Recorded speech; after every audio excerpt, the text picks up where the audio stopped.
For today's video guys, magaluto ditag pusong saging. First time nila ako magaluto. First time po din na makakaot pusong saging nga himuong bula-bula. Sige, mura po di taga bukid. Sige kog luto aning guys, pusong saging pero lahing luto. At sal akong ganahan kay kahinumdum ko sa akong apwa sa una guys, iyang paborito at sal mura po kog na hawaan pod ko. Bitaw guys, lamit jud ning at sal pod ani dili hapdos. Kay kaning nga ni murag hapdos man ni kay kargadog mantika. Mo ni suwayan na ako nigluto guys kay excited pug ko makakaon na ni akong gihalo anis gibutangan ni akong crispy pie wala nang harina wala nang itlog.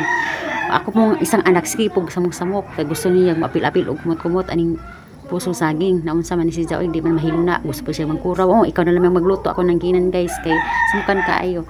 Oh nindot kay guys mura pa siya bula-bula nga karning baboy oh. Nya karon kay nami midaghang bahaw di na mo tani magdunga kay nami midaghang bahaw. Excited magduha nga mukaon na kay mao pa ilahang pagkakaon aning puso nga saging nga himong bula-bula. Ako pod nga sige gluto guys, sige po kog tilaw-tilaw hantod tong nabusog ana ko ganihan man ni hapon guys pero nahurot jud gluto nagdungag lang kog otro kay ang hong kauban wala pa man ni hapon. Thank you for watching.